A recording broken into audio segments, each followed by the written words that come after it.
Covid ಆತಂಕ ಎಲ್ಲಾ ಕಡೆಯೂ ಕೂಡ ಹೆಚ್ಚಾಗ್ತಾ ಇದೆ. ಈ ಸಂದರ್ಭದಲ್ಲಿ ಹೋಟೆಲ್ಗಳು ಒಂದಿಷ್ಟು ನಿಯಮಗಳನ್ನ ಜಾರಿಗೆ ತಂದಿದ್ದಾವೆ. ಹೋಟೆಲ್ಗಳು ತಮ್ಮ ಪಾಡಿಗೆ ತಾವು ಒಂದಿಷ್ಟು ನಿಯಮಗಳನ್ನ ತಂದಿದ್ದಾರೆ. ಮಾಸ್ಕ್ ಧರಿಸಿದ್ರೆ ಮಾತ್ರ ಹೋಟೆಲ್ಗೆ ಎಂಟ್ರಿ. ಮಾಸ್ಕ್ ಇಲ್ಲದೆ ಬಂದ್ರೆ ಊಟ ತಿಂಡಿ ಸಿಗಲ್ಲ. ಗ್ರಾಹಕರೇ ಮಾಸ್ಕ್ ಧರಿಸಿ ಬನ್ನಿ.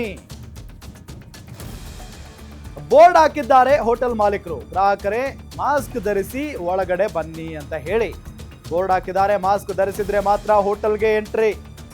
ಮಾಸ್ಕ್ ಇಲ್ಲದೆ ಬಂದ್ರೆ ಊಟ ತಿಂಡಿ ಸಿಗಲ್ಲ.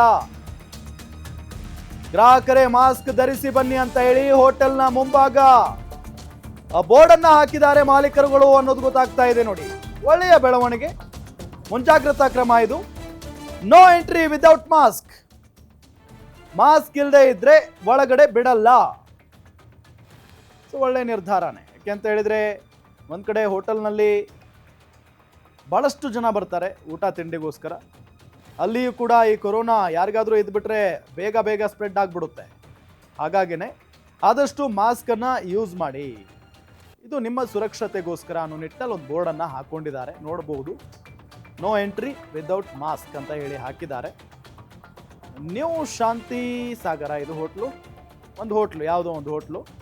ಸೊ ಆ ಹೋಟೆಲ್ನ ಮುಂಭಾಗ ಕಡ್ಡಾಯವಾಗಿ ಮಾಸ್ಕ್ ಧರಿಸಬೇಕು ಅಂತ ಹೇಳಿ ಬೋರ್ಡನ್ನು ಹಾಕಿರೋದನ್ನು ನಿಮಗೆ ತೋರಿಸ್ತಾ ಇದ್ದೀವಿ. ಹೋಟೆಲ್ ಮಾಲೀಕರು ಒಂದು ಒಳ್ಳೆಯ ನಿರ್ಧಾರ ಮಾಡಿದ್ದಾರೆ. ಗುಡ್ ಡಿಸಿಷನ್ ಇದು. ಯಾಕೆ ಅಂತ ಹೇಳಿದರೆ ಒಂದು ಕಡೆ ಜನನೂ ಕೂಡ ಹಾಗೆ ನುಗ್ಬಿಡ್ತಾರೆ ಒಳಗಡೆ ಹೋಟೆಲ್ ಅಂತ ಅಂದರೆ. ಸ್ವಲ್ಪ ಕ್ಲೀನಾಗೂ ಕೂಡ ಇರಬೇಕಾಗುತ್ತೆ, ಜೊತೆಗೆ ಮಾಸ್ಕನ್ನು ಧರಿಸ್ಕೊಳ್ಬೇಕಾಗುತ್ತೆ. ಇಂಥ ಸಂದರ್ಭದಲ್ಲಿ ಜನರಿಗೆ ಹೋಟೆಲ್ಗಳಿಗೆಲ್ಲ ಹೋದಾಗ ಮಾಸ್ಕನ್ನು ಧರಿಸೋಲ್ಲ ಸಾಮಾನ್ಯವಾಗಿ.